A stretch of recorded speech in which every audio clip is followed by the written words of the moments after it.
ஆண்டவராகிய இயேசு கிறிஸ்துவின் வெளியேறப்பட்ட பரிசுத்தமுள்ள நாமத்தினாலே இந்த பரிசுத்த ஓய்வு நாள் இந்த காலை நேரத்தில் தேவ சமூகத்திலே அமர்ந்திருக்கிறதான உங்களை யாவரையும் நான் வாழ்த்தி நாங்கள் வரவேற்கிறோம். நம்ம இந்த மகிமை டிவி சேனல் வாயிலாக மகிமை டிவி யூடியூப் சேனல் மூலமாக கர்த்தரை இதை பார்த்து ஆராதிக்கிறதான தேவ பிள்ளைகளை ஒரு விஷயம் நாங்கள் வாழ்த்துகிறோம். எங்களோடு கூட சேர்ந்து தேவனுடைய நாமத்தை மகிமைப்படுத்துங்கள். ஆரம்பத்திற்காக தேவ சமூகத்திலே தலைகளை தாழ்த்தி ஜெபிக்கலாம். ஹல்லேலூயா. கிருபை நிறைந்தவரே, நாங்கள் உம்மை ஸ்தோத்திரிக்கிறோம். இந்த 6வது மாதம் இந்த கடைசி இந்த பரிசுத்த நாள் இந்த காலை நேரத்தில் உம்முடைய சமூகத்தில் நாங்கள் அமர்ந்திருக்கிறோம். கர்த்தர் ஒருவரே நீர் எங்களை ஆளுகை செய்வீராக. கர்த்தர் ஒருவரே நீர் எங்களை நடத்துவீராக. இம்மட்டுமாய் நீர் எங்களுக்கு நல்லவராக, போதுமானவராக, ஆச்சரியமாய், அற்புதமாய் நடத்தி வந்ததான எங்கள் நல்ல தேவனே நீர் மகிமைப்படுவீராக. ஹல்லேலூயா. Thank you Lord. உம்மாலன்றி எனக்கு விடுதலை இல்லை, உம்மாலன்றி எனக்கு நிம்மதி இல்லை, உம்மாலன்றி எனக்கு விடுதலை இல்லை, உம்மாலன்றி எனக்கு நிம்மதி இல்லை. சொல்லுங்க. நீரே வழி, நீரே சத்தியம், நீரே ஜீவன் இயேசையா. நீரே வழி, நீரே சத்தியம், நீரே ஜீவன் இயேசையா. நான் நம்பும் மனிதர், நான் நம்பும் மனிதர் கைவிடலாம், ஆனாலும் ஒருபோதும் கைவிட மாட்டீ. நான் நம்பும் மனிதர் கைவிடலாம், ஆனாலும் ஒருபோதும் கைவிட மாட்டீ. நீரே வழி. ஹல்லேலூயா. உம்முடைய நாம மகிமைப்படுவதாக. நீரே ஜீவன் இயேசையா. நீரே வழி, நீரே வழி. உம்முடைய நாம மகிமைப்படுவதாக.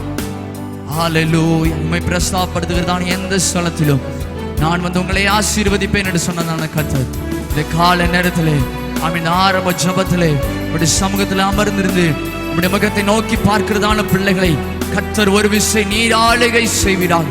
எல்லா தடைகளை கர்த்தர் மாற்றுவீராக.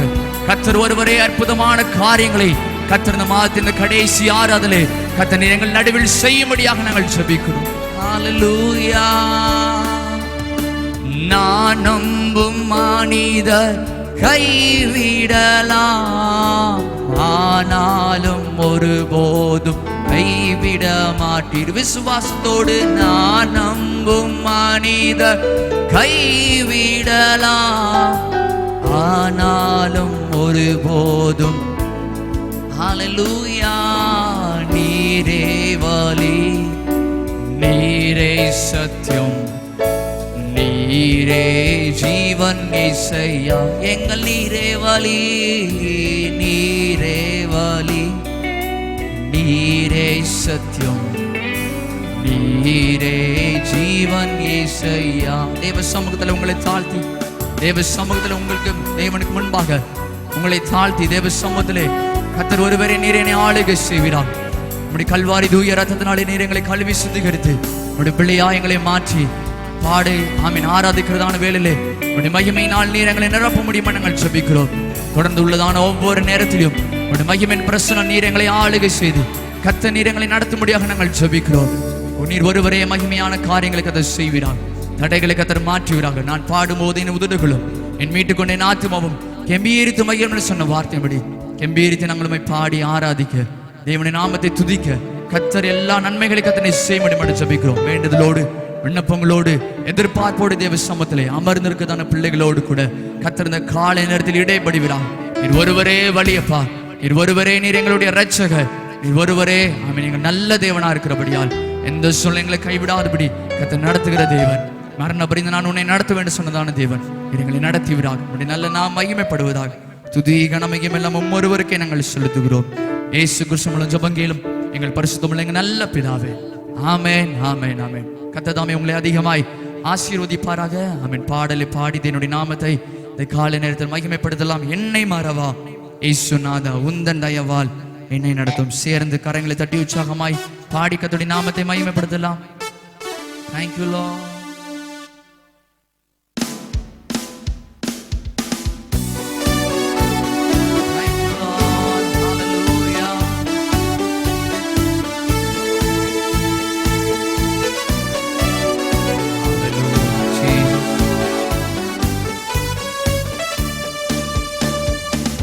என்னை மறவா இயேசுநாதா உந்தன் தயவால் என்னை நடத்தும்.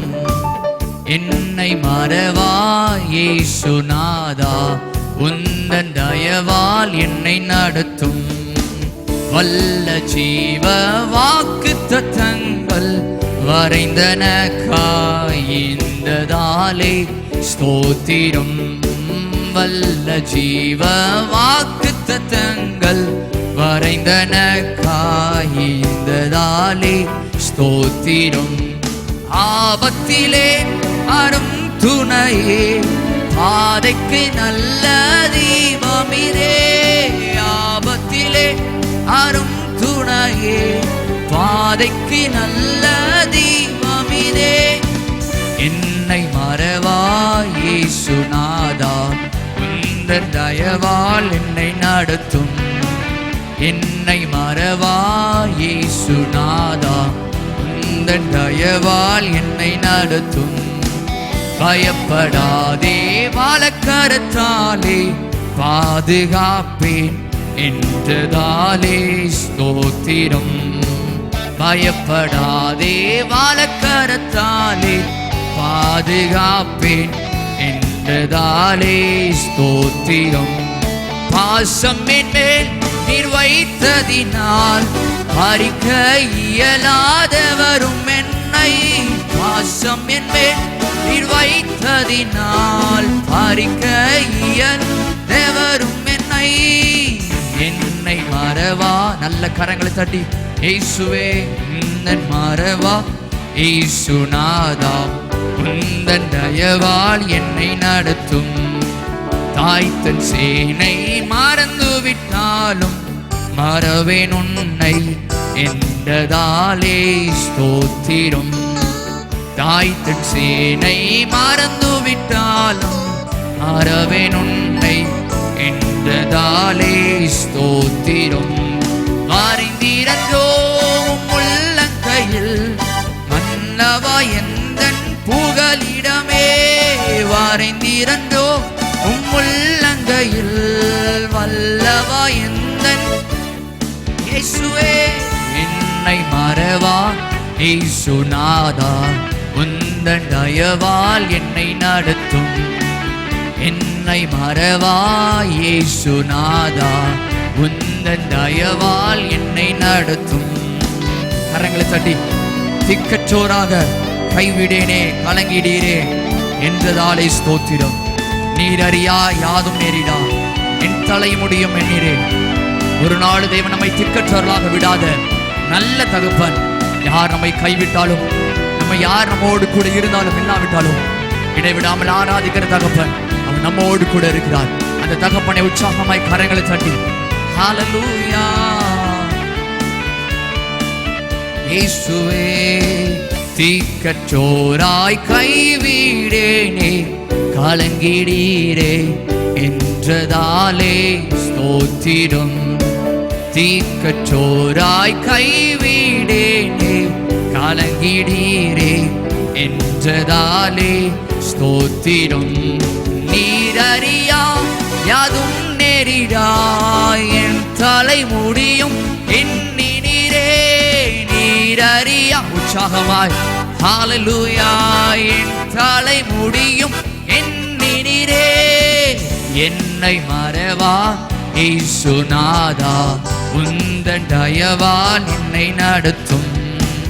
என்னை மறவா இயேசுநாதா உந்தன் தயவால் என்னை நடத்தும். உன்னை தொடுவோர் என் கண்மணியை தொடுவதாக உரைத்ததாலே ஸ்தோத்திரம். உன்னை தொடுவோர் என் கண்மணியை தொடுவதாக உரைத்ததாலே ஸ்தோத்திரம். அக்கினியின் மதிலாக அன்பரே என்னை காத்திடுமே. அக்கினியின் மதிலாக அன்பரே என்னை காத்திடுமே. என்னை மறவா இயேசுநாதா, உந்தன் தயவால் என்னை நடத்தும். என்னை மறவா இயேசுநாதா, உந்தன் தயவால் என்னை நடத்தும். கரங்களை தட்டி உனக்கு எதிராக எழும்புகிறதான எந்த ஆயுதம் வாய்க்காதே போகும் என்று சொன்ன வார்த்தையின்படி நிச்சயமாக விசுவாசத்தோடு அவரை நம்பி பாடுகிறதான இந்த நேரத்தில் உங்களுக்கு விரோதமாய் எழும்புகிறதான எந்த ஆயுதங்களையும் உங்களை மேற்கொள்ளாதபடி கர்த்தர் எல்லாவற்றையும் தடைத்தலை அவன் முறித்து ஒரு பெரிய ஜெயத்தை உங்கள் வாழ்க்கையில் செய்ய என் இரட்சகர் அவர் உண்மை உள்ளவராக இருக்கிறார். விசுவாசத்தோடு கரங்களை தட்டி ஹல்லேலூயா ஆமென். உனக்கே எதிராய் எழும்பும் ஆயுதம் வாய்த்திடாதே என்றதாலே ஸ்தோத்திரம். உனக்கே எதிராய் எழும்பும் ஆயுதம் வாய்த்திடாதே என்றதாலே ஸ்தோத்திரம். பறந்திடுமே உம் நாமத்திலே பாரனே எனக்காய் செய்ய கொடியே. பறந்திடுமே உம் நாமத்திலே பாரனே எனக்காய் செய்ய கொடியே. பறந்திடுமே உம் நாமத்திலே. உம்மை நாங்கள் உயர்த்துகிறோம், உம்மை நாங்கள் உயர்த்துகிறோம். பறந்திடுமே உம் நாமத்திலே பாரனே எனக்காய் செய்ய கொடியே. என்னை மறவா இயேசுநாதா, உந்தன் தயவால் என்னை நடத்தும்.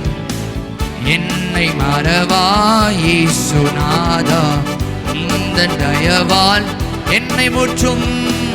என்னை முற்றும் ஒப்புவித்தேனே நேற்று என்றும் நடத்துவீரே ஸ்தோத்திரம். என்னை முற்றும் ஒப்புவித்தேனே நேற்று என்றும் நடத்துவீரே ஸ்தோத்திரம். எப்படியும் உம் அருகையிலே ஏழை என்னை சேர்த்திடுமே. எப்படியும் உம் அருகையிலே ஏழை சேர்த்திடுமே. எப்படியும் உம் அருகையில் ரவா ஷாதுடாகா ரவா ஓரேலாகா ஷாதுடாவா. எப்படியும் உம் அருகையிலே ஏழை என்னை சேர்த்திடுமே. எப்படியும் உம் அருகையிலே ஏழை என்னை சேர்த்திடுமே. நல்ல கரங்களை தட்டி இருக்கிற இடங்களில் கர்த்தருடைய நாமத்தை மகிமைப்படுத்தி ஆமென் இடைவிடாமல் ஆராதிக்கிற தகப்பன், ஒரு நாள் நம்மை கைவிடாமல் ஒரு நாள் நம்மை விட்டு விலகாத நல்ல நேசர். ஓ ரீபா சாந்துடாபா உரிகலபலபலபா ஹல்லேலூயா. முழுவதுமாய் என்னை அர்ப்பணிக்கிறேன், முழுவதுமாய் தேவ சமூகத்தில் எங்களை தாழ்த்துகிறோம். கர்த்தர் ஒருவரே நீர் மகிமைப்படுவீராக. ஆராதனைக்குரியவரே, மகிமை நிறைந்தவரே, மாட்சிமை உடையவரே, நாங்கள் உம்மை ஸ்தோத்திரிக்கிறோம். ஹல்லேலூயா ஹல்லேலூயா ஹல்லேலூயா ஆமென். தாய் மறந்தாலும் தகப்பன் மறந்தாலும் ஆமென், நான் உன்னை மறவாத நல்லேஸ்வர் என்று சொல்லி ஒவ்வொரு நாளின் நேரங்களை தாங்கி நடத்துகிற தகப்பனே, நாங்கள் உம்மை ஆராதிக்கிறோம் ஆராதிக்கிறோம். ஹல்லேலூயா ஹல்லேலூயா. Thank you Jesus. ஹல்லேலூயா ஹல்லேலூயா. தகப்பனே, நாங்கள் உம்மை ஸ்தோத்திரிக்கிறோம். இந்த பரிசுத்த நாள் இந்த காலை நேரத்தில் தேவ சமூகத்தில் எங்கள் ஜீவ பலியாக நாங்கள் ஒப்பு கொடுக்கிறோம். எங்களுடைய சித்தம் அல்லப்பா, உம்முடைய சித்தம் மாத்திரமே எங்கள் வாழ்க்கையிலே நிறைவேறும்படி கர்த்தர் அனுக்கிரகம் செய்கிறார். ஹல்லேலூயா.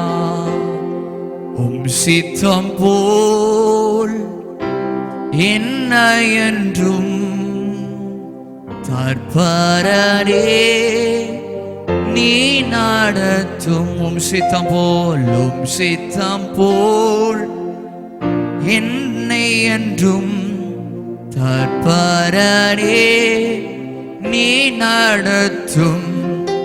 என் சித்தமோ ஒன்றும் வேண்டாம்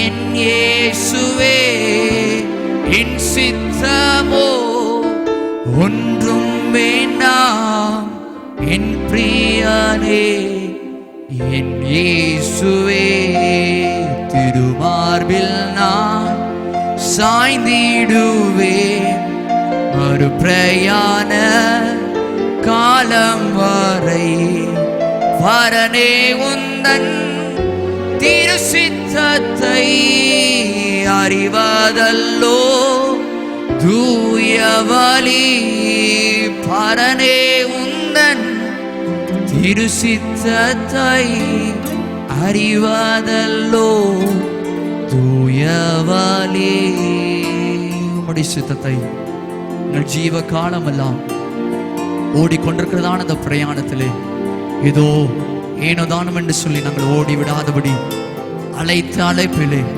எங்களுக்காக காணப்பட்டிருக்கிறதான எங்களுக்காக முன்குறிக்கப்பட்டதான ஓட்டத்திலே நாங்கள் பொறுமையோடி நாங்கள் ஓடி ஜெயத்தை நாங்கள் ஏறெடுக்க என் தேவன் அனுக்கிரகம் செய்கிறான். எங்களுடைய சித்தம் அல்லப்பா, உங்களுடைய சித்தம் மாத்திரமே எங்கள் வாழ்க்கையில் நிறைவேறும்படி கர்த்தர் கிருபை செய்கிறான். ஹல்லேலூயா ஹல்லேலூயா. ஒருவரே எங்கள் வழி, ஒருவரே எங்கள் இரட்சகர், ஒருவரே எங்களுடைய நல் பாத்திரப்பா, எங்கள் வழிகாட்டியாக இருக்கிற எங்கள் நல்ல தேவனை நாங்கள் உம்மை உயர்த்துகிறோம். கர்த்தர் ஒருவரே நீர் மகிமைப்படுகிறார். மட்டுமாய் மகிமையின் பிரசன்னத்தினாலே நீர் எங்களை மூடிக்கொண்டு தொடர்ந்து உள்ளதான எல்லா நேரத்திலும் கர்த்தர் தம்முடைய வார்த்தையினாலே நீர் எங்களோடு கூட இடைபடுகிறார், எங்களோடு கூட பேசுகிறார். தாசனை மறுத்து நீர் வெளிப்படுகிறார். விசேஷமாய் அழைக்கப்பட்டதுக்கு தான தாசனை கர்த்தர் இந்த நாட்களிலே தேவ ஜனங்களோடு கூட இடைப்பட்டு பிள்ளைகளை கர்த்தர் ஒரு விசை ஆவி ஆத்தும சரித்திர கர்த்தர் பலனை கர்த்தர் கட்டளையிடுகிறார்.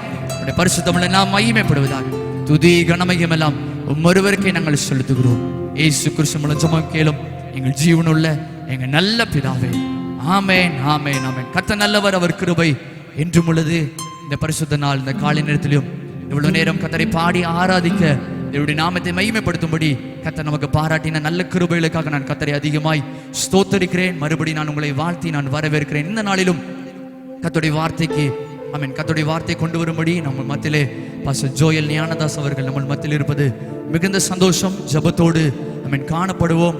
ஜப நிலைமையோடு இருப்போம். விசேஷத்தை தேவ செய்தியை பாஸ்டர் ஜோயல் அவர்கள் கொண்டு வருவார்கள். ஆமென். ஜப சிந்தையோடு கர்த்தருடைய வார்த்தைகளை கேட்டு அதன்படி வாழ்க்கையை நாம் ஆமென் ஒவ்வொரு நாளும் ஆமென் அபியாசப்படுத்தி இந்த வாழ்க்கையிலே நாம் ஓடி கர்த்தருக்காக இன்னும் அதிகமாக எழும்பி பிரகாசிப்போம். கர்த்தர் பெரிய காரியங்களை நம் நடுவில் செய்ய அவர் உண்மை உள்ளவராக இருக்கிறார். தொடர்ந்து உள்ளதான நேரத்திலே பாஸ்டர் ஜோயல் ஞானதாஸ் அவர்களுடைய கையிலே நான் கொடுக்கிறேன். கர்த்தர் நம்மை நடத்துவாராக.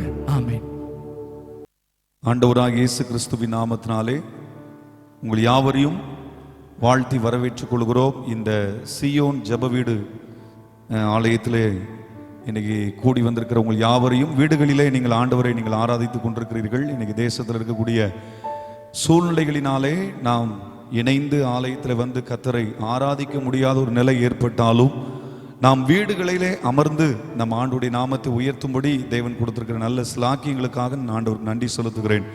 குறிப்பாக இந்த ஜூன் மாதத்தின் கடைசி வாரத்தில் ஆண்டவரை உயர்த்தும்படியாய் ஆண்டவரை மகிமைப்படுத்தும்படியாய் தேவன் நமக்கு கொடுத்திருக்கிற நல்ல தருணங்களுக்காக நான் ஆண்டவருக்கு நன்றி செலுத்துகிறேன். இந்த திருச்சபையின் போதகருக்கும் ஆண்டவராகிய இயேசுவின் நாமத்தினாலே அன்பின் வாழ்த்துகள், ஸ்தோத்திரங்கள். விசுவாச பிள்ளைகள் உங்கள் ஒவ்வொருவரையும் நாங்கள் வாழ்த்துகிறோம், வரவேற்கிறோம். நீங்கள் வீடுகளிலே சுகத்தோடு பலத்தோடு தேவ கிருபையோடு நீங்கள் இருப்பீர்கள் என்று சொல்லி நாங்கள் கர்த்தருக்குள்ளே விசுவாசிக்கிறோம். தொடர்ந்து எங்களோடு கூட இணைந்து ஆண்டுடைய வார்த்தையில் நீங்கள் கேளுங்கள். உங்கள் வாழ்க்கையை ஆண்டவர் பலப்படுத்த ஆசீர்வதிக்க அவர் போதுமான தேவனாக இருக்கிறார். வேதத்திலிருந்து ஒரு வார்த்தையை நாம் வாசிக்க போகிறோம். வெளிப்படுத்தின விசேஷம் 22ஆம் அதிகாரம் அதனுடைய 8வது வசனத்தையும் 9வது வசனத்தையும் நான் வாசிக்கிறேன். நீங்கள் கவனமாய் கேளுங்கள். யோவானாகிய நானே இவைகளை கண்டும் கேட்டும் இருந்தேன். நான் கேட்டு கண்டபோது இவைகளை எனக்கு காண்பித்த தூதனை வணங்கும்படி அவன் பாதத்தில் விழுந்தேன். அதற்கு அவன், நீ இப்படி செய்யாதபடிக்கு பார், உன்னோடும் உன் சகோதரரோடும் தீர்க்கதரிசிகளோடும் இந்த புஸ்தகத்தின் வசனங்களை கை கொள்ளுகிறவர்களோடும் கூட நானும் ஒரு ஊழியக்காரன், தேவனை தொழுதுகொள் என்றார்.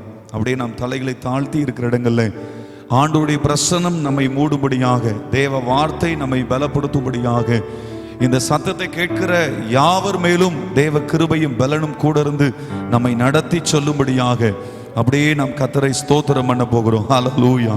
ஸ்தோத்திரம் ஆண்டவரே, ஸ்தோத்திரம் ஆண்டவரே. உங்க கிருபை எங்களை தாங்குவதாக, உம்முடைய கிருபை எங்களை பலப்படுத்துவதாக, உம்முடைய மகிமை எங்களை பலப்படுத்துவதாக. ஆண்டவரே, நீர் எங்களை ஆசீர்வதிப்பீராக. உம்முடைய உன்னதமான கிருபை எங்களை தாங்குவதாக. உம்முடைய உன்னதமான பலன் எங்களை வழி நடத்தும்படியா நாங்கள் ஜெபிக்கிறோம்.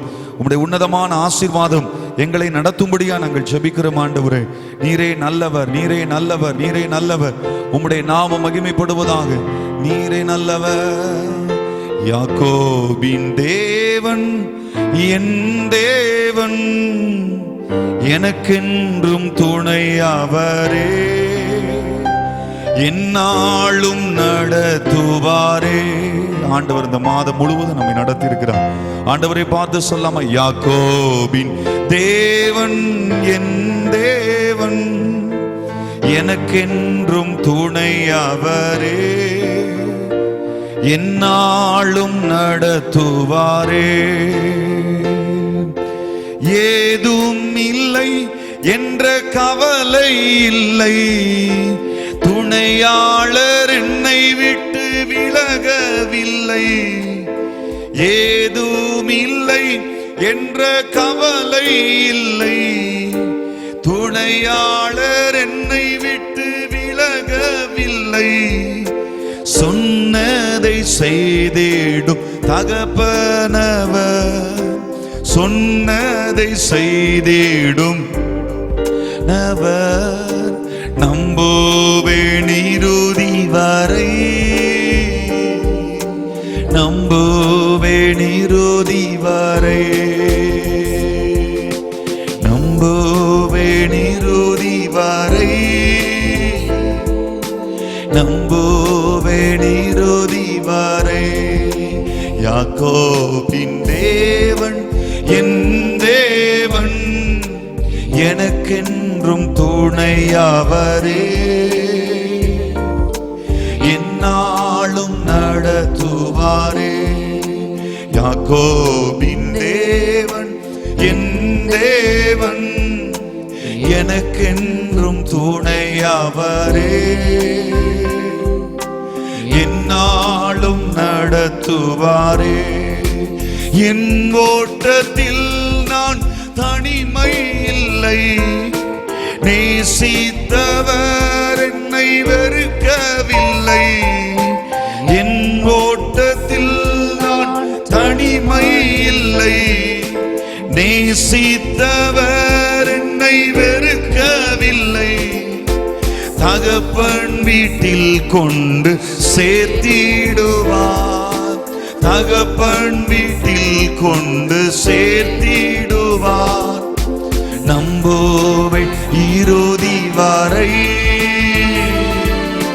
நம்புவேன் இறுதி வரை, நம்புவேன் இறுதி வரை,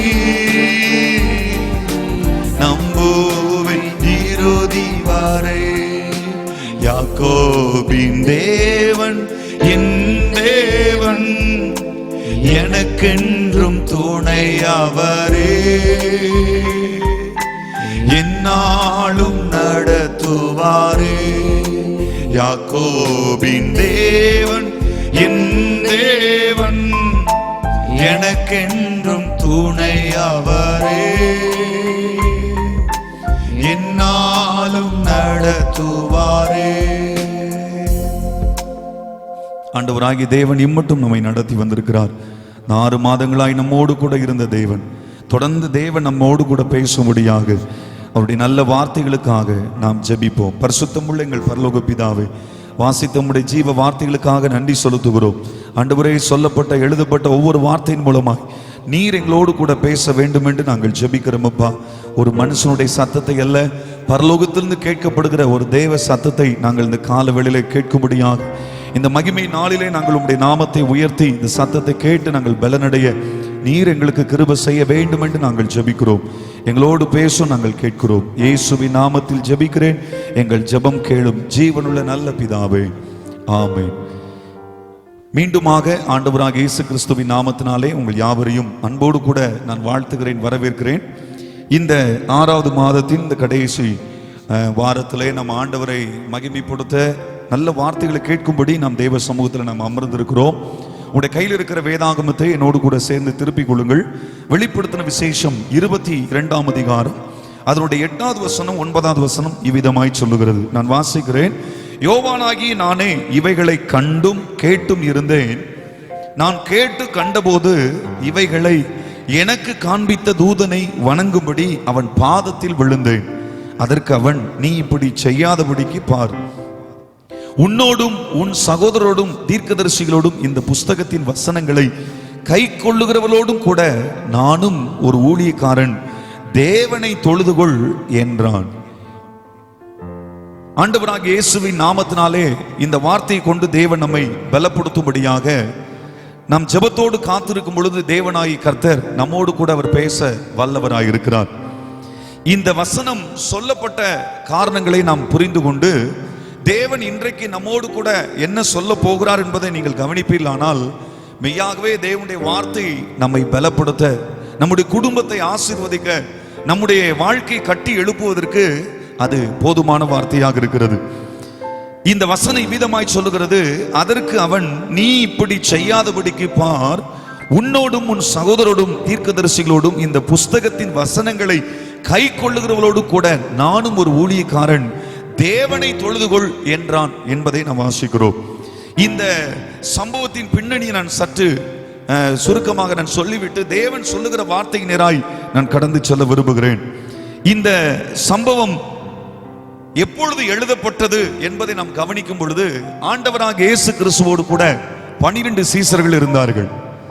உங்களுக்கு எல்லாருக்கும் தெரியும் சரித்திரம். யூதாஸ் காரியத்து இயேசுவை காட்டி கொடுத்தவன் ஆண்டு கொண்டு செத்து போனான் என்று சொல்லி, பின்பு அப்போஸ்தலருடைய காலங்களில் அந்த காலியாய் இருந்ததான அந்த அப்போஸ்தலருடைய இடத்தை இன்னொரு தேவ மனிதன் அதை நிரப்புகிறதை நாம் பார்க்கிறோம். ஆக 12 சீசர்கள், 12 சீசர்களை நாம் கவனித்து பார்க்கும் பொழுது, பின்னாட்களில் இயேசு கிறிஸ்து பரமேறி போன பின்பு அவர்கள் பல தேசங்களுக்கு பட்டணங்களுக்கு புறப்பட்டு சென்று, ஏன் அப்போஸ்தலனாகிய தோமா கூட நம்முடைய இந்திய தேசத்துக்கு வந்த ஒரு தெய்வ மனுஷன், சென்னை பட்டணத்துக்கு வந்து அங்கே ஊழியம் செய்தார், அங்கே மரித்தார் என்பதை நமக்கு சரித்திரம் சொல்லுகிறது. இப்படி 12 சீசர்களும் பல பிரதேசங்களில் அவர்கள் போய் ஊழியங்களை ஸ்தாபித்து, சபைகளை ஸ்தாபித்து, ஊழியங்களை கட்டி எழுப்பி ஆத்தும ஆதாயங்களை செய்து சபைகளை நிறுவி வந்தார்கள். ஆனா அவருடைய முடிவை பார்க்கும் பொழுது 12 சீசருடைய முடிவு, 11 சீசர்களும் இரத்த சாட்சியாய் மரித்தார்கள். ஆண்டவராகிய இயேசு கிறிஸ்துவுக்காக, சுவிசேஷத்திற்காக, வசனங்களை சொன்னதற்காக, சபையை ஸ்தாபித்ததற்காக அவர்கள் இரத்த சாட்சியாய் மரித்தார்கள். ஆனால் ஒரே ஒரு சீசன் ஆண்டவராகிய இயேசு கிறிஸ்துவோடு கூட ஆண்டவரே அவருக்கு ஒரு பெயர் வைத்திருந்தார், அன்பின் சீசன் என்று சொல்லி. அன்பான சீசன். அவன் பெயர் யோவான் என்பதை நாம் அறிந்து கொள்கிறோம். 5 புஸ்தகங்கள் அவர் எழுதியிருக்கிறார். யோவான் சுவிசேஷம், 1 யோவான், 2 யோவான், 3 யோவான், வெளிப்படுத்தின விசேஷம். நீங்கள் இந்த யோவான் சுவிசேஷம் முழுவதும் நீங்கள் கவனிச்சு பார்ப்பீர்கள் என்று சொன்னால், ஆண்டவராக இயேசு கிறிஸ்துவுடைய விலையேறப்பட்ட அன்பை குறித்து அவர் தெளிவாக எழுதுகிறதை நாம் பார்க்க முடிகிறது. பொதுவாக எந்த வசனத்தை எடுத்துக்கிட்டாலும் 1 யோவான், 2 யோவான், 3 யோவான்லாம் கவனிச்சு பார்த்தா அன்பின் கட்டளை, அன்பின் பிரதானத்தை குறித்து மிகவும் தெளிவாய் சொல்லுகிறதை நாம் கவனிக்க முடிகிறது. அப்படிப்பட்ட அந்த அன்பின் சீசன், எல்லாரும் இயேசுவை பிடித்த பொழுது எல்லா சீசனும் ஓடிட்டாங்க. ஆனா அப்போஸ்தலனாகிய யோவான் மட்டும் அந்த சிலுவை வரையிலும் போனார். அப்பதான் மரியாளை கூட அதோ உன் மகன், அதோ உன் தாய் என்று சொல்லி ஒப்படைக்கிறதை நாம் பார்க்கிறோம். இப்படி பல விதங்களிலே இந்த யோவான் என்கிறதான இந்த அப்போஸ்தலர், இந்த தேவ மனிதன் பல விதங்களிலே ஆண்டவருடைய அர்ப்பணிப்புக்குள்ள இருந்ததுனால எல்லாரும் ரத்த சாட்சியை மரித்தாங்க. ஆனா யோவான் மட்டும் இயற்கையா அந்த பூமியில அவர் நித்திரைக்குள்ளே கடந்து போனார், மரித்து விட்டார் என்பதை நாம் கவனிக்கிறோம். அது எப்பொழுது மரித்தார் என்பதை கவனித்து பார்க்கும் பொழுது, இயேசு கிறிஸ்து பரமேறி போன பின்பு ஊழியத்தின் நிறைவின் நாட்கள்ல இந்த யோவான் என்கிறதான இந்த அப்போஸ்தலரை, அந்த நாட்கள் இருந்த பேரரசு, அந்த நாட்கள் இருந்த ராஜ்யங்கள் இவனை பிடித்தது. இவனை பிடித்து அங்க இருக்கக்கூடிய அதிபர்களுடைய முன்னிலையில நிறுத்தி பின்பு அவனுக்கு மரண தண்டனை கொடுக்கப்பட்டுச்சு. மரண தண்டனை அந்த நாட்களில் பார்த்தீங்கன்னா கொதிக்கிற எண்ணெய் சட்டியில தூக்கி யாரை போட்டாங்கன்னா யோவானை போட்டாங்க. அப்போஸ்தலனாகிய யோவானை கொதிக்கிற எண்ணெய் சட்டியில தூக்கி போட்ட பொழுது அவர் உள்ள நீச்சல் அடிச்சிட்டு இருந்தார். இதை பார்த்த அந்த ராஜா, இவன் சாகிற போல தெரியலைன்னு சொல்லி, இவன் ஒன்றுமே செய்ய முடியவில்லை என்று சொல்லி இந்த அப்போஸ்தலனாகிய யோவானை ஒரு போட்ல வைத்து பக்கத்தில் இருக்கிற யாருமே வசிக்க முடியாத ஒரு தீவுல கொண்டு அவனை நாடு கடத்தினாள் என்று சொல்லி நமக்கு சரித்திரமும் சொல்லுது, வேதமும் சொல்லுது. வெளிப்படுத்தின விசேஷம் 1ஆம் அதிகாரம் நீங்க கவனிச்சு பார்த்தீங்கன்னா 9வது வசனத்தை 10வது வசனத்தை கவனிச்சு பார்க்கும் பொழுது, உங்கள் சகோதரனும் இயேசு கிறிஸ்துவின் நிமித்தம் வருகிற உபத்திரவத்திற்கும் அவருடைய ராஜ்யத்திற்கும் அவருடைய பொறுமைக்கும் உங்கள் உடன் பங்காளனுமாயிருக்கிற யோவானாகிய நான் தேவ வசனத்தின் நிமித்தமும் இயேசு கிறிஸ்துவை பற்றிய சாட்சி நிமித்தமும் பத்மு என்னும் தீவிலே இருந்தேன். கர்த்தருடைய நாளில் ஆவிக்குள்ளானேன். அப்பொழுது எனக்கு பின்னாலே எக்கால சத்தம் போன்ற பெரிதான ஒரு சத்தத்தை கேட்டேன் என்று சொல்லி நாம் அங்கே கவனிக்கிறோம். எனக்கு அன்பான தேவ பிள்ளைகளே, இந்த யோவான் என்கிறதான இந்த பரிசுத்தவான் அவனை நாடு கடத்தி வைத்திருந்தார்கள். அந்த தீவில் அவன் இருந்த பொழுது, தீவுல காலண்டர் கிடையாது, தீவுல இன்னைக்கு என்ன தேதின்னு தெரியாது, தீவுல இப்ப மணி என்ன ஆகுதுன்னு கூட தெரியாது. இன்னைக்கு நமக்கு சிலர் அப்படிதான் சொல்றாங்க, இன்னைக்கு என்ன கிழமைன்னு கேட்கிறாங்க. இந்த ஊரடங்கு நாட்கள்ல என்ன கிழமைன்னு கூட நமக்கு தெரிய மாட்டேங்குது. என்ன கிழமையில நம்ம இருக்கிறோம்? ஞாயிற்றுக்கிழமை கூட நம்ம எப்பொழுது போல ஒரு நாளை போலதான் நாம் கழித்து ஓடிக்கொண்டிருக்கிறோம். ஆனா நல்லா கவனிச்சு பாத்தீங்கன்னா அந்த பத்மு என்கிறதான அந்த தீவுல எந்த ஒரு ஜன ஆரவாரம் கிடையாது, எந்த ஒரு ஜனத்தினுடைய வாசனை கிடையாது, அங்கே சாப்பிடுவதற்கு எந்த ஒரு ஆகாரம் கிடையாது, எந்த ஒரு வழியும் இல்லை. இப்படிப்பட்ட இந்த நிர்பந்தமான ஒரு சூழ்நிலையில, இப்படிப்பட்ட இந்த நிர்பந்தமான அந்த நிலையில, இப்படிப்பட்ட இந்த நிர்பந்தமான இந்த சூழ்நிலையில இந்த அப்போஸ்தலனாகிய யோவான் கர்த்தருடைய நாள் என்று வந்த பொழுது, நீங்க நல்லா கவனிச்சு பாத்தீங்கன்னா, கர்த்தருடைய நாள் என்று வந்த பொழுது அவன் என்ன செய்தானா, ஆவிக்குள்ளாக மாறினான் என்பதை நாம் கவனிக்க முடிகிறது. எனக்கு அன்பான தேவ ஜனமே, ஆண்டவர் இங்கே சொல்லுகிற நீங்க நல்லா கவனிச்சு பாருங்க, கர்த்தருடைய நாளிலே ஆவிக்குள்ளாக மாறினான். அவனுக்கு திங்கக்கிழமைன்னு கிடையாது, செவ்வாய்க்கிழமை இல்லை, புதன்கிழமை இல்லை, ஆனா கர்த்தருடைய பரிசுத்த நாள் என்று சொன்ன பொழுது அவன் மனமகிழ்ச்சியாய் அந்த நாளிலே ஆண்டவருக்குள்ளே அவனுக்குள்ளிருந்த ஆவி துள்ள ஆரம்பித்தது. இன்னைக்கு எத்தனை பேருக்கு ஸ்தோத்திரம், மாம்சத்துல நாம் இருந்தாலும் ஆவியிலே நமக்குள்ளே ஒரு பரவசமும், ஆவியிலே நமக்குள்ளே ஒரு ஏக்கமும் தாகமும், ஆண்டவர் மேல ஒரு வாஞ்சையும், ஆண்டவர் மேல ஒரு ஏக்கமும் எத்தனை பேருக்குள்ள நமக்குள்ள இருக்கிறது?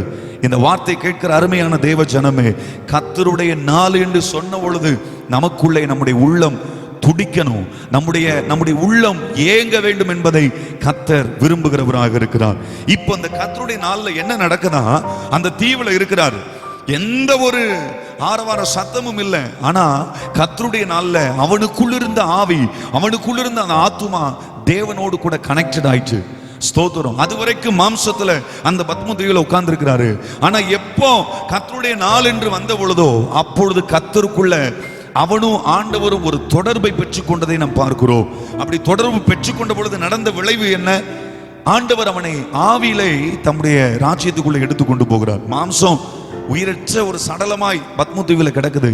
அவனுடைய ஆவி அங்கே பரலோகத்திலே, நரகத்திலே, அங்கே நடக்கிற நிகழ்ச்சிகள், நடந்து கொண்டிருக்கிறவைகள், நடக்க போகிறவைகள், இனி நடக்க போகிற சம்பவங்கள் என்னது என்பதை அன்றைக்கு எண்ணெய் சட்டியில போடப்பட்டிருந்த இந்த யோவான் அன்றைக்கு மரித்திருந்தார். ஆனால் எனக்கு இந்த வெளிப்படுத்தின விசேஷம் நமக்கு வந்திருக்காது. காலத்தின் கடைசியினுடைய நிலைமை நமக்கு தெரிந்திருக்காது. என்ன நடக்க போகுது, தேசத்துல என்ன சம்பவிக்க போகுது என்பதை நாம் விளங்கியிருக்க முடியாது. ஆனால் அந்த யோவான் ஸ்நானகன் தன்னை அர்ப்பணித்து பத்மு என்கிற தீவில தன்னை ஒப்பு கொடுத்த பொழுது பரிசுத்தமுள்ள தேவன் அவனை இந்த ராஜ்யத்துல கொண்டு போய் அங்கிருந்து நடக்கக்கூடிய அத்தனை சம்பவங்களையும் காண்பித்து பின்பு இந்த பூமிக்கு அவனுடைய சரீரத்துக்குள்ள இந்த ஆவியை அனுப்புகிறதை நாம் பார்க்கிறோம். இப்படி ஒரு நடந்த ஒரு சரித்திரத்தை தான் இந்த வெளிப்படுத்தின விசேஷம் 2ஆம் அதிகாரத்திலிருந்து நீங்க சொல்ல வேண்டும் என்றால் 22ஆம் அதிகாரம் வரைக்கும் அவன் கண்டவைகள், அவன் பார்த்தவைகள், அவன் கேட்டவைகள் எல்லாவற்றையும் விளக்கமா எழுதி வைத்திருக்கிறான். இதுலதான் இன்றைக்கு இந்த கடைசி காலத்துல என்ன நடக்க போகுது, இந்த கடைசி நாட்கள்ல என்ன சம்பவிக்க போகுது, தேசத்துல என்ன நடக்க போகுது என்பதை குறித்து, தேசத்துல இருக்கிற ராஜ்யங்களுக்குள்ளே, தேசத்துல இருக்கிற ஜனங்களுக்குள்ளே, தேசத்துல இருக்கிறதான காரியங்களுக்குள்ளே என்ன சம்பவிக்க போகுது என்பதை குறித்து மிகவும் திட்டமும் தெளிவுமாய் இந்த வெளிப்படுத்தின விசேஷத்துல ஆவியானவர் எழுதி வைத்திருக்கிறதை நாம் பார்க்கிறோம். அப்படி எழுதப்பட்டு முடிகிற நேரத்துல இந்த 22ஆம் அதிகாரம் முடிகிற நேரத்துல பரலோகத்தை குறிச்ச ஒரு பெரிய தரிசனத்தை காண்பிக்கிறார். பரலோகம் எப்படி இருக்கும், அந்த ராஜ்யம் எப்படி இருக்கும், நமக்காக கட்டப்பட்டிருக்கிற அந்த பரலோகத்தின் மகிமை எப்படி மேன்மை உள்ளதா இருக்கிறது என்பதை காண்பித்து நிறைவு பெறுகிற வேளையில இதையெல்லாம் கண்டு உணர்ச்சி வசப்பட்டு யோவான் என்ன செய்கிறாரு, அவனை கூப்பிட்டு போய் காமிக்கிறார். தூதன் தான் கூப்பிட்டு போய் காமிக்கிறார் ஒவ்வொரு இடமா. அந்த உணர்ச்சி வசப்பட்டு சந்தோஷத்தின் உச்ச நிலையில, சந்தோஷத்தின் பரவசத்தின் உச்ச நிலையில யோவான் அந்த தூதனுடைய காலில் போய் விழுகிறார். ஐயோ, இவ்வளவு மகிமையா, இவ்வளவு பெரிய காரியமான்னு சொல்லி காலில் விழும்போத யோவானை தடுத்து சொல்றாரு. அதுதான் இன்றைக்கு நம்முடைய பிரசங்கம். யோவானாகிய நானே இவைகளை கண்டும் கேட்டும் இருந்தேன். நான் கேட்டு கண்டபோது இவைகளை எனக்கு காண்பித்த தூதனை வணங்கும்படி அவன் பாதத்தில் விழுந்தானா. தூதனை வணங்கும்படி அவருடைய பாதத்தில் விழுந்தாரா. இந்த உலகத்துல வணங்கக்கூடிய ஒரே ஒரு நபர் இருப்பாரானால் அவர் ஆண்டவராகிய இயேசு கிறிஸ்து மட்டுமே தான். அந்த தூதன் உடனே தடுக்கிறார் பாருங்க.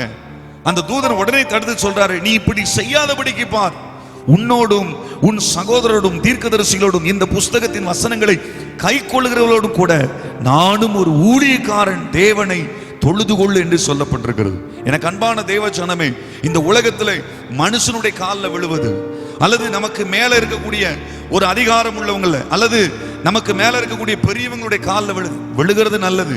ஆனா ஆண்டவர் சொல்றாரு அது வேண்டாம் அப்படிங்கிறாரு. அவன் வணங்கும்படி விழுந்தான் என்று சொல்லப்பட்டிருக்கிறது. அந்த வசனம் மிக தெளிவா சொல்லி இருக்குது, வணங்கும்படி விழுந்தான். அதான் சொல்லிட்டு கீழே முடிக்கிறார் தூதன், தேவனை தொழுதுகொள். நம்மெல்லாம் ஒரு ஊழியக்காரர்கள், நம்மெல்லாம் தேவனுடைய பிள்ளைகள். ஆனால் வணங்கக்கூடியதுக்கு ஒரே ஒரு பாத்திரர், ஒரே ஒரு நபர் நம்முடைய ஆண்டவராக இயேசு கிறிஸ்து மட்டும்தான். அவரை மட்டும்தான் நம்ம முழு இருதயத்தோடும், முழு பலத்தோடும், முழு ஆத்மாவோடும் அவரை நாம் தொழுது கொள்ளும் பொழுது அந்த தேவன் நம்மை ஆசீர்வதிக்கிறார். இன்னொரு வசனத்திலையும் அதை போட்டிருக்கிறது, அந்த சம்பவம், அந்த காரியங்கள் போடப்பட்டிருக்கிறது. வெளிப்படுத்தல் 19ஆம் அதிகாரம் 10வது வசனம். அப்பொழுது அவனை வணங்கும்படி அவனுடைய பாதத்தில் விழுந்தேன். அவன் என்னை நோக்கி இப்படி செய்யாதபடிக்கு பார், உன்னோடும் இயேசுவை குறித்து சாட்சியிட்ட உன் சகோதரனோடு கூட நானும் ஒரு ஊழியக்காரன், தேவனை தொழுதுகொள். இயேசுவை பற்றின சாட்சி தீர்க்கதரிசியின் ஆவியாய் இருக்கிறது. எனக்கு அன்பான தேவ பிள்ளைகளே, இங்கேயும் சொல்லும் பொழுது அந்த வார்த்தையை சொல்றாரு, நீ இப்படி செய்யாதபடிக்கு பார். நான் ஒரு ஊழியக்காரன், நான் ஒரு மனுஷன், என் காலில் நீ விழ வேண்டிய அவசியம் இல்லை. இன்னைக்கு தேசத்தில் நடக்கிற காரியங்களை பார்க்கும்போது ஒருவர் காலில் ஒருவர் விழுந்து வணங்குறது. ஒருத்தரை காக்கா பிடிக்கன்னா என்னன்னாலும் செய்யறது. இன்னைக்கு ஆண்டவர் சொல்றாரு, நீ இப்படி செய்யாதபடிக்கு பார். ஆண்டவர் அந்த 2 வசனத்துக்குள்ள ஒரு மைய வார்த்தையை சொல்ற, நீ இப்படி செய்யாதபடிக்கு பார். யோவானை பார்த்து சொல்ற, நீ இப்படி செய்யாத. இன்னைக்கும் இந்த வார்த்தையை கொண்டு பரிசுத்த ஆவியானவர் உங்களோடு கூட பேச வேண்டும் என்று விரும்புகிறார். உங்களோடு பேச போகிற தலைப்பு, நீ இப்படி செய்யலாமா அப்படின்னா இன்னைக்கு ஆவியானவர் உங்களோடு கூட பேச போறார். நீ இப்படி செய்யலாமா? உங்க வீட்டுக்குள்ள பக்கத்துல இருக்கிற கையை பிடிச்சி சொல்லுங்க, நீங்க இப்படி செய்யலாமா? ஒருவேளை இப்படி தப்பு பண்ணிருக்காருன்னு நீங்க இப்படி செய்யலாமா? அல்லது இப்படி சினிமா பார்த்துருப்பாரு, அவரை பார்த்து சொல்லுங்க, இப்படி செய்யலாமா? நம்ம ஆண்டுடைய பிள்ளைகள் அல்லவா? அல்லது நம்ம பொய் பேசியிருப்போம், கோவப்பட்டிருப்போம் அப்படின்னா அவங்கள பார்த்து சொல்லுங்க, நீங்க இப்படி செய்யலாமா? ஒருவரை ஒருவர் எச்சரித்து புத்தி சொல்லி கிறிஸ்துவின் வருகைக்கு நாம் ஆயத்தப்பட வேண்டியது அவசியம். அந்த வசனம் தான் அப்படிதான் சொல்லுது, நீ இப்படி செய்யாதபடிக்கு பார் என்று சொல்லப்பட்டிருக்கிறது. எனக்கு அன்பான தேவ பிள்ளைகளே, ஆவியானவர் நமக்கு கற்றுக் கொடுக்கிற ஒரு வார்த்தை, ஆவியானவர் நமக்கு சொல்லுகிறதான சத்தியம் என்ன? நீ இப்படி செய்யாதபடிக்கு பார். இந்த லாக்டவுன் நாட்கள்ல, இந்த 6 மாதங்கள்ல ஸ்தோத்திரம், நாம் எதை ஆண்டவருக்கு பிரியமில்லாதபடிக்கு நாம் செய்தோம், எதை ஆண்டவர் விரும்பாததை விரும்பி நாம் செய்தோம். ஆண்டவர் சொல்றாரு, அதை செய்யாதபடிக்கு பார் அப்படிங்கிறாரு.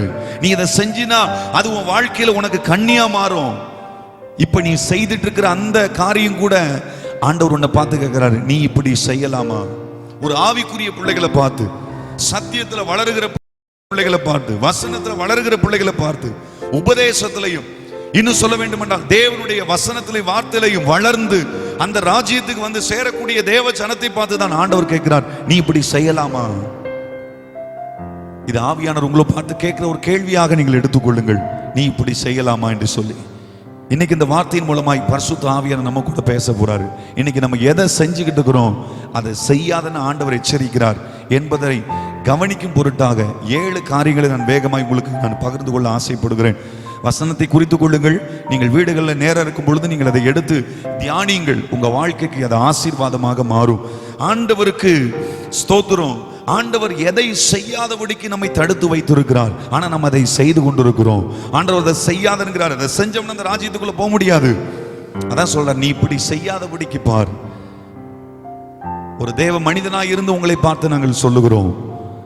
ஒருவேளை நீங்கள் வயதில் முதிர்ந்தவர்களா இருக்கலாம், அல்லது வாலிப பிள்ளைகளா இருக்கலாம், வாலிப தம்பி தங்கச்சிகளா இருக்கலாம். ஆண்டவர் சொல்றார், நீ இப்படி செய்யலாமா? நீ செஞ்சது எவ்வளவு பெரிய அநாகரிகமான காரியங்கள். உன் குடும்பத்துக்கு ஒரு தலைகுனிவு, உன் சபைக்கு ஒரு தலைகுனிவு, உன்னுடைய பிள்ளைகளுக்கு ஒரு தலைகுனிவு. இன்னைக்கு ஆண்டவர் எச்சரிக்க வேண்டும் என்று விரும்புகிறார். நீ இப்படி செய்யாதபடிக்கு பார். எதை செய்யாதபடிக்கு பார்க்கணுமா? வேதத்திலிருந்து 7 காரியங்களை நான் சொல்ல வேண்டும் என்று விரும்புகிறேன். வேகமாய் நாம் கவனிக்க போகிறோம். முதலாவதாக நாம் கவனிச்சு பார்க்கும் பொழுது 1 யோவானின் புஸ்தகம் 2ஆம் அதிகாரம் 1வது வசனத்தை நாம் கவனிக்கலாம். 1 யோவான் 2ஆம் அதிகாரம் 1வது வசனம். என் பிள்ளைகளே, நீங்கள் பாவம் செய்யாதபடிக்கு இவைகளை உங்களுக்கு எழுதுகிறேன். தெளிவாய் கவனிங்கள்.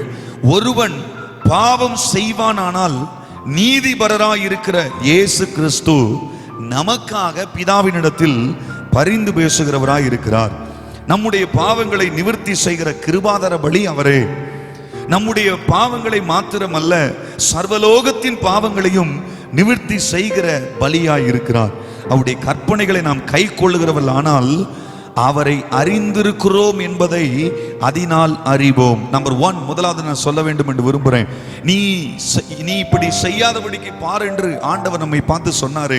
முதல் குறிப்பா சொல்றேன், பாவம் செய்யாதபடிக்கு உன்னை பார்த்துக்கொள். பாவம் செய்யாதபடிக்கு பார். இன்னைக்கு பாவம் தேசத்துல பெருகி கொண்டிருக்கிறது. இன்னைக்கு ஒரு மனிதனுடைய வீழ்ச்சிக்கு காரணமே பாவம். ஒரு மனிதனுடைய தடுமாற்றத்துக்கு காரணமே பாவம். ஸ்தோத்திரம். பாவத்தை குறித்து வேதத்துல நிறைய விஷயங்கள் ஆண்டவர் சொல்லி இருக்கிறாரு. என்ன எதெல்லாம் பாவம் சொல்லி, எதெல்லாம் தொடக்கூடாது, எதெல்லாம் பேசக்கூடாது, எதை செய்யக்கூடாது என்பதை ஆண்டவர் திட்டமும் தெளிவுமாய் வேதத்தில் எழுதி வைத்திருக்கிறார். ஆவிக்குரிய பிள்ளைகள் செய்யற பாவங்கள் என்ன, தேவ ஜனங்கள் செய்யற தவறுகள் என்ன, மீறுதல்கள் என்ன என்பதை குறித்து நிறைய காரியங்களை வேதத்தில் ஆண்டவர் எழுதி வச்சிருக்கிறார். இங்க சொல்லும் பொழுது அதே அப்போஸ்தலனாகிய யோவான் தான் சொல்றாரு, என் பிள்ளைகளை நீங்கள் பாவம் செய்யாதபடிக்கு இவைகளை உங்களுக்கு எழுதுகிறேனா. நீங்க இனி பாவம் செஞ்சிடக்கூடாது. ஏனென்றால் ஒரு முறை நாம் செஞ்ச பாவத்திற்காக ஆண்டவராகிய இயேசு கிறிஸ்து கல்வாரி சிலுவையில தம்முடைய ஜீவனை நமக்காக கொடுத்திருக்கிறார். ஆண்டவராகிய இயேசு கிறிஸ்து தம்முடைய விலையேறப்பட்ட ஜீவனை நமக்காக தந்திருக்கிறதுனால இன்னைக்கு நாம் அவருடைய பிள்ளைகளாய் நாம் மாறி இருக்கிறோம். ரட்சிக்கப்பட்டிருக்கிறோம்ல, ஞானஸ்நானம் எடுத்திருக்கிறோம்ல, அபிஷேகம் பெற்றிருக்கிறோம்ல, திருவிருந்தானல பங்கெடுக்கிறோம்ல. ஆனா இன்னும் நமக்குள்ள பாவம் ஒட்டிட்டு இருக்குது. ஆண்டவர் சொல்றாரு, நீ பாவம் செய்யாதபடிக்கு உனக்கு நான் எழுதுறேன். என்ன எழுதுறாரா? இவைகளை உங்களுக்கு எழுதுகிறேன். ஒருவன் பாவம் செய்வானால் நீதிபரராயிருக்கிற இயேசு கிறிஸ்து நமக்காக பிதாவினிடத்தில் பரிந்து பேசுகிறவராயிருக்கிறார்.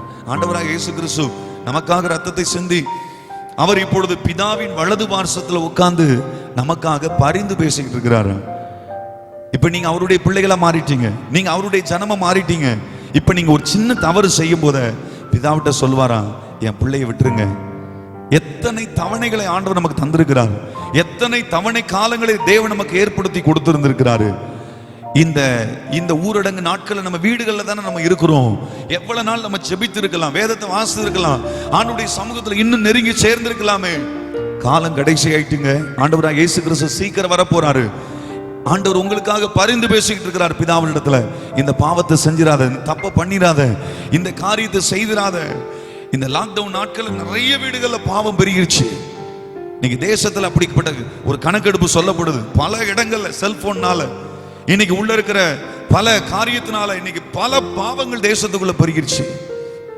ஆண்டவர் சொல்றாரு, இனி பாவம் செய்யாதபடிக்கு நீ உன்னை பார்த்துக்கொள். ஒருவேளை இதுவரைக்கும் நீ தவறி இருக்கலாம். அந்த தவறுதலை இயேசுவின் சமூகத்துல வந்து உன் பாவங்களை அறிக்கையிட்டு பார். பாவத்திலிருந்து விடுதலையும் சமாதானத்தையும் அந்த ஆண்டவர் கொடுக்க வல்லவராக இருக்கிறார். இப்ப அவர் சொல்றாரு, அவர் நமக்காக கிருபாதர பலியாக தம்முடைய ஜீவனை கொடுத்திருக்கிறாரு. நம்ம தப்பு செஞ்சோம்னா பிதாவிட்ட ஆண்டவராகிய தேவன் நமக்காய் விலைக்கிரயம் கொடுத்த ஆண்டவராகிய இயேசு கிறிஸ்து பிதாவிடத்துல பரிந்து பேசுவாரா? வேண்டாம் வேண்டாம் வேண்டாம். எத்தனை முறை பரிந்து பேச? ஒரு தப்பு பண்றோம், அடிக்கடி தப்பு பண்றோம். டெய்லி வக்கீல்கிட்ட போய் நின்னோம்னா வக்கீலே சொல்லுவார், என்னப்பா எத்தனை முறை தான் உன்னை காப்பாத்தி விடுறது, எத்தனை முறை தான் உனக்கு நான் நன்மை செய்யுது, எத்தனை முறை தான் நான் நீதிபதி இடத்துல உனக்கா பேசுறது. அப்ப ஆண்டவரும் நம்ம மேல கோபப்பட்டுறக்கூடாது, அவருடைய பிரசன்னம் நம்ம விட்டு விலகிடக்கூடாது, அவருடைய மகிமை நம்மளை விட்டு விலகிடக்கூடாது. தேவன் நமக்கு தந்திருக்கிற மகிமை, பிரசனம், கிருபை, வரங்களை நம்ம காத்துக் கொள்வதற்கு நம்மை அர்ப்பணிப்போம் என்று சொன்னால் தேவன் நம்மை பலப்படுத்த வல்லவராக இருப்பார். நீங்க நினைக்கலாம், பாவம் செய்யாதபடிக்கு என் ஆத்துமாவை என்னால காத்துக்கிற முடியலையே, பாவம் செய்யாதபடிக்கு என் வாழ்க்கையை நான் கொண்டு போகணும்னு தான் நினைக்கிறேன், ஆனா என்னால முடியலையே, பீடி குடிக்காம தான் இருக்குன்னு நினைக்கிறேன் முடியலையே, தண்ணி அடிக்காம தான் இருக்குன்னு நினைக்கிறேன் முடியலையே, கெட்ட வார்த்தை பேசாம இருக்குன்னு நினைக்கிறேன் முடியலையே, சினிமா பார்க்காம இருக்குன்னு நினைக்கிறேன் முடியல. இப்படி பலவேறும் பலவிதமான கேள்விகளோட நம்ம இருந்துட்டு இருக்கிறோம். ஆனா ஆண்டவர் சொல்றாரு, வேதத்தில் அதுக்கு ஒரு வார்த்தை சொல்லப்பட்டிருக்கிறது. நீங்க கவனிச்சு பார்த்தீங்கன்னா சங்கீதம் 119 11ஆம் வசனத்தை கவனிச்சு பார்க்கும்போது சொல்றாரு, நான் உமக்கு விரோதமாய் பாவம் செய்யாதபடிக்கு உமது வாக்கை என் இருதயத்தில் வைத்தேன் சொல்லல, வைத்து வைத்தேன் அப்படின்னா அதை சேஃப்டியா வச்சிருக்கிறாரு. ஒரு நாளைக்கு வச்சுட்டு வெளியே யூஸ் தூர கிடையாது, தூக்கி போடுறது கிடையாது. ரொம்ப தெளிவான வார்த்தை, ரொம்ப அழகா நம்ம புரிஞ்சுக்கணும். என்ன சொல்றாரா, நான் உமக்கு விரோதமாய் பாவம் செய்யாதபடிக்கு. நம்பர் 1, முதலாவது நான் சொன்னேன், பாவம் செய்யாதபடிக்கு உன்னை பார்த்துக்கொள். ஏனென்றால் இவைகளை நீ செய்யாதபடிக்கு உன்னை பாரு என்று ஆண்டவர் சொல்லியிருக்கிறாரு. நீ பாவம் செய்யாதபடிக்கு உன்னை பார்த்துக்கொள். நல்லா கவனிச்சு பாருங்க, அந்த வசனம் சொல்றார், பாவம் செய்யாதபடிக்கு நாம் காத்துக்கொள்ளணும். என்ன செய்யணுமா, நான் உமக்கு விரோதமாய் பாவம் செய்யாதபடிக்கு உமது வாக்கை என் இருதயத்தில் வைத்திருக்கிறேன். அப்போ வேதத்தை தினந்தோறும் நம்ம வாசித்தாதான், பைபிளை நம்ம தினந்தோறும் படிச்சாதான் அந்த வார்த்தை நமக்குள்ள என்ன செய்யும், நிலை கொண்டிருக்கும். அந்த வசனம் நமக்குள்ள நிலை கொண்டிருக்கும், அந்த வார்த்தை நமக்குள்ள நிலை கொண்டிருக்கும். இந்த வசனம் நம்மளை காப்பாற்றும், இந்த வசனம் நம்மளை நேர்வழியா நடத்தும். இந்த வார்த்தை உன் கால்களுக்கு தீபம் என்று சொன்னாரே, இந்த வார்த்தை வசனம் நமக்குள்ள இருக்கும் பொழுது நாம் போகிற வருகிற இடங்கள் எல்லாம் நம்மளை செம்மையான வழியிலே நடத்துவதற்கு அந்த இயேசு கிறிஸ்து போதுமானவராக இருக்கிறார். அதாங்க சொல்றாரு, பாவம் செய்யாதபடிக்கு உன்னை பார். ரெண்டாவது கவனிச்சு பாத்தீங்கன்னா 2 தீமோத்தேயுவின் புஸ்தகம் 2ஆம் அதிகாரம் 14ஆம் வசனத்துல வாசிக்கும் போது, அவர்களுக்கு நினைப்பூட்டி ஒன்றுக்கும் பிரயோஜனம் இல்லாமல் கேட்கிறவர்களை கவிழ்த்து போடுகிறதுக்கு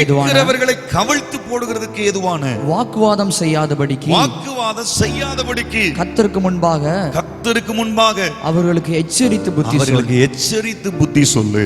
அப்போஸ்தலனாகிய பவுல் தீமோத்தேயுக்கு எழுதும் பொழுது ஒரு இள ஊழியக்காரர் அவருக்கு சொல்லி கொடுக்கிற உபதேசம் என்ன, இவைகளை அவர்களுக்கு நினைப்பூட்டி, எவைகளை, அதுக்கு முன்னாடி நிறைய விஷயங்களை சொல்லி இருக்கிறார், இவைகளை அவர்களுக்கு நினைப்பூட்டி ஒன்றுக்கும் பிரயோஜனம் இல்லாமல் கேட்கிறவர்களை கவிழ்த்து போடுகிறதுக்கு ஏதுவான வாக்குவாதம் செய்யாதபடிக்கு கர்த்தருக்கு முன்பாக அவர்களுக்கு எச்சரித்து புத்தி சொல்.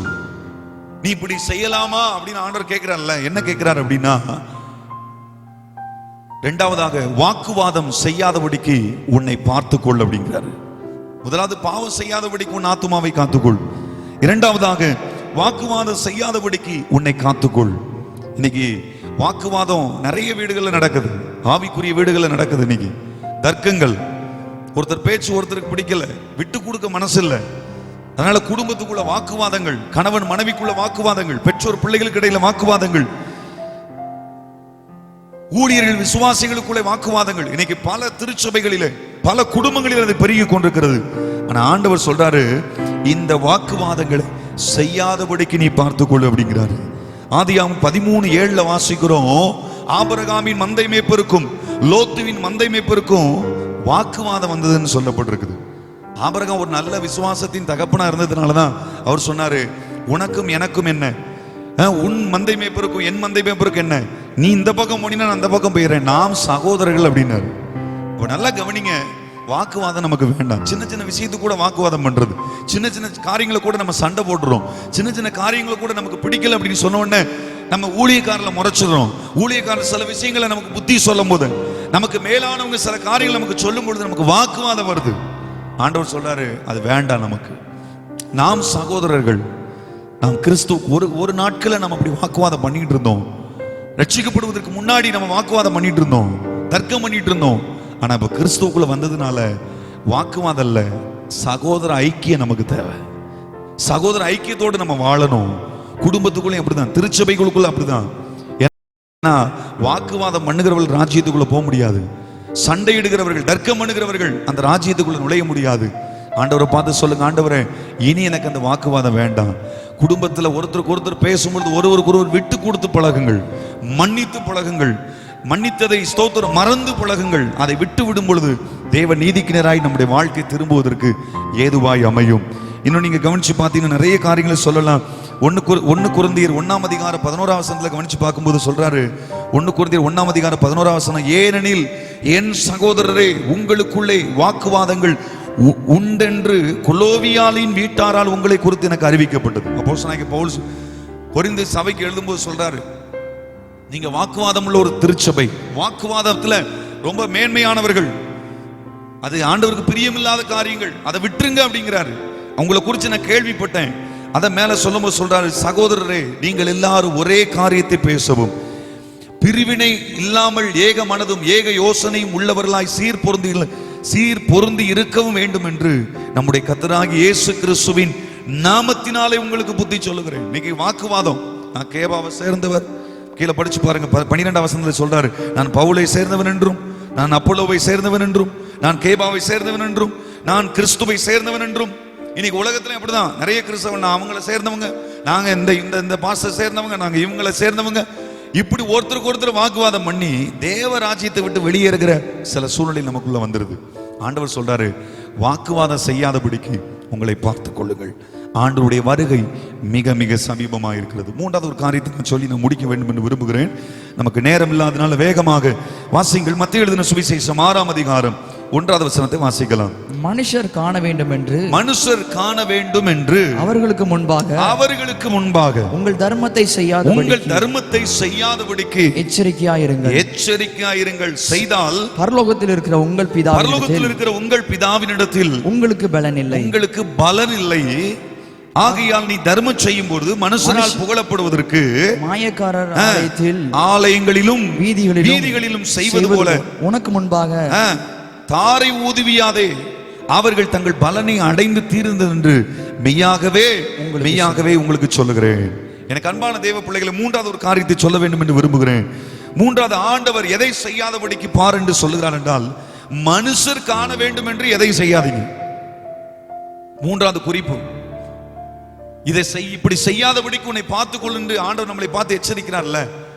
3வது சொல்ற காரியம் என்னன்னா, மனுஷர் காண வேண்டும் என்று எதையும் செய்யாதீங்க. நீங்க ஒருவேளை நீங்க நினைக்கலாம், தர்மம் தானே பண்ண சொல்லியிருக்கிறாரு, ஏன் மனுஷன் காண வேண்டும் என்று நாம் இப்படி செய்யலாமே அப்படின்னு நீங்க நினைக்கலாம். ஆண்டவர் தர்மத்தை குறித்து பேசல. எபிரேயர் 13:16 வாசித்து பார்த்தீங்கன்னா, அன்றியும் நன்மை செய்யவும் தானந்தரம் பண்ணவும் மறவாதிருங்கள், இப்படிப்பட்ட பலிகளின் மேல் தேவன் பிரியமா இருக்கிறாரு. தானந்தரமம் பண்றதுக்கும் நன்மை செய்யறதுக்கும் மறக்க கூடாது, அது மேல கர்த்தர் பிரியமா இருக்கிறான்னு சொல்றாரு. ஆனா இங்க ஒரு வார்த்தையை சேர்த்து சொல்றாரு, மனுஷர் பார்க்க வேண்டும் என்று எதையும் செய்யாதீங்க. ஒருவேளை மனுஷர் உங்களை புகழ்ந்துட்டாங்கன்னா, நீங்க கொடுத்த ஒருவேளை அது காணிக்கையா இருக்கலாம், அல்லது உங்களுடைய அர்ப்பணிப்பா இருக்கலாம், அது உங்களுக்குள்ள இருக்கிற சில கிருபைகளா இருக்கலாம், அல்லது நீங்க கொடுத்த எதுவா இருக்கட்டும்.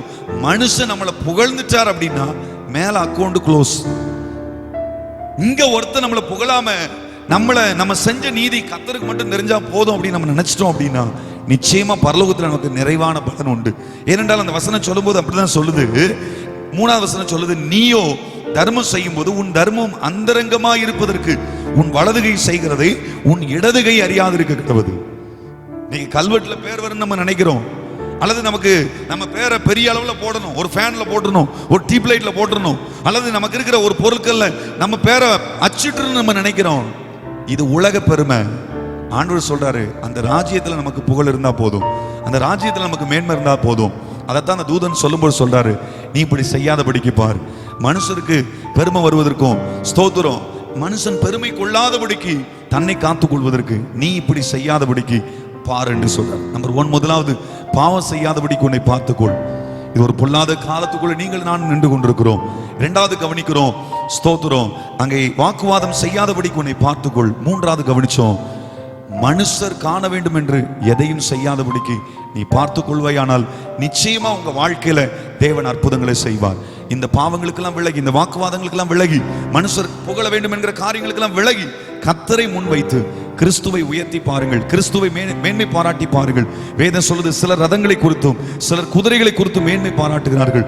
நாங்களோ எங்கள் தேவனாகி கர்த்தருடைய நாமத்தை குறித்தே மேன்மை பாராட்டுகிறோம். அவர்கள் முறிந்து விழுந்தார்கள், நாம் எழுந்து நிமிர்ந்து நிற்போம் என்று. இந்த வார்த்தை கேட்டவங்கள் யாவரையும் தேவன் தாமை ஆசீர்வதிப்பாராக. அப்படியே நாம் இருக்கிற இடங்களில் கண்களை மூடி நம்ம ஆண்டவர் நோக்கி ஜெபிக்கலாம். ஸ்தோத்திரம் ஆண்டவரே, பரிசுத்தம் உள்ள தேவனை நாம் உயர்த்த போகிறோம். ஆண்டவரே, நீ நல்லவர், நன்மை செய்கிறதான தேவன், நன்மை செய்கிறதான தேவன். அந்த ஆண்டவரை நாம் எல்லாரும் உயர்த்த போகிறோம். ஹல்லேலூயா, ஹல்லேலூயா, ஹல்லேலூயா. எல்லாரும் சத்தத்தை நல்லா உயர்த்தி ஆண்டவர் நோக்கி நாம் மகிமைப்படுத்துவோமா? ஆண்டவர் நோக்கி மகிமைப்படுத்துவோமா? ஹல்லேலூயா, ஹல்லேலூயா. நன்றி இயேசுவே, நாங்கள் உம்மை உயர்த்துகிறோம். நீ நல்லவர், நீ நல்லவர் ஆண்டவர். நீர் எங்களை ஆசீர்வதிக்க வேண்டும் என்று விரும்புகிறோம். மனுஷர் எங்களை புகழ வேண்டும் என்பதற்காக அல்ல. எங்கள் சுயம் சாகட்டும், எங்கள் சுயம் மறைந்து போகட்டும். நீர் உயர்ந்திருக்க வேண்டும் ஆண்டவரே. எங்களை பார்க்கிறவர்கள் உம்மை பார்க்கட்டும் ஆண்டவரே. அப்படி இருக்கிற இடங்கள்ல நீங்களுடைய கரங்களை உயர்த்தி கொள்ளுங்கள். உங்களுக்காக நான் ஜெபிக்க போகிறேன். மகா கிருபையும் பரிசுத்தமும் இரக்கமும் நிறைந்த எங்கள் அன்பின் பரிசுத்தம் உள்ள எங்கள் பரலோக பிதாவே, இந்த 2020ஆம் ஆண்டிலே இந்த 6வது மாதத்தின் இந்த கடைசி வாரத்தில் எங்களை கொண்டு வந்து சேர்த்தீங்களே, அதற்காக நாங்கள் உமக்கு நன்றி செலுத்துகிறோம் அப்பா. அன்றைக்கு யோவானை பார்த்து ஒரு தூதன் சொன்ன வார்த்தை ஆண்டவரே, நீ இப்படி செய்யாதபடிக்கு பார் என்று சொன்னதை போல நீ இப்படி செய்யலாமா என்று சொல்லி ஆண்டவரே ஒரு கேள்வி எங்களுக்கு முன்பாக நீர் வைத்தீர் ஆண்டவரே. ஒருவேளை உமக்கு பிரியமில்லாதபடிக்கு நாங்கள் எதையாகிலும் நாங்கள் செய்ய துணிந்திருப்போமானால் இன்றைக்கு எங்களை மன்னித்து பரிசுத்தப்படுத்துங்க. பாவம் செய்ய, வாக்குவாதம் செய்ய, மனுஷர் புகழ வேண்டும் என்கிறதான அந்த எண்ணத்தோடு எதை நாங்கள் செய்ய நாங்கள் முற்பட்டிருந்தாலும் எங்களை மன்னித்து பரிசுத்தப்படுத்தி உம்முடைய கல்வாரி திரு ரத்தத்தினாலே எங்களை கழுவி பரிசுத்தப்படுத்த வேண்டும் என்று நாங்கள் ஜெபிக்கிறோம் ஆண்டவரே. உம்முடைய சித்தம் நிறைவேறுவதாக ஆண்டவரே. ஸ்தோத்திரம். இந்த சத்தத்தை கேட்கிற யாவர் மேலும் உம்முடைய ஆசீர்வாதம், நன்மையும் கிருபையும் ஆண்டவரே நிறைந்திருக்க வேண்டும் என்று நாங்கள் ஜெபிக்கிறோங்க தாவே. தொடர்ந்து உம்முடைய நாமம் மகிமைப்படட்டும் ஆண்டவரே. ஸ்தோத்திர. வீடுகள் இருக்கிற ஒவ்வொரு பிள்ளைகளையும் நீங்க சமாதானத்தோடு காத்துக்கொள்ளுங்க. தேவ கிருபை, தேவ பலனும் கூட இருப்பதாக உம்முடைய நாமம் மகிமைப்படட்டும். பெரிய காரியங்களை செய்யுங்க. இயேசுவின் நாமத்தில் ஜெபிக்கிறேன், ஜெபம் கேளும் ஜீவனுள்ள நல்ல பிதாவே. ஆமென், ஆமென். நம்முடைய கர்த்தராகிய இயேசு கிறிஸ்துவின் கிருபையும் பிதாவாகிய தேவனுடைய அன்பும் பரிசுத்த ஆவியானுடைய அன்னுனி ஐக்கியமும் நம் அனைவரோடும் உலகத்தில் உள்ள சகல பரிசுத்தவான்களோடும் இன்றைக்கும் என்றைக்கும் சதா காலங்களிலும் மாறாமல் இருப்பதாக. ஆமென். என் ஆத்துமாவை கர்த்தரை ஸ்தோத்திரி, என் முழுமை பரிசுத்த நாமத்தை ஸ்தோத்திரி. என் ஆத்துமாவை கர்த்தரை ஸ்தோத்திரி, அவர் செய்த சகல உபகாரங்களையும் மறவாதே. ஆமென், ஆமென், ஆமென். God bless you.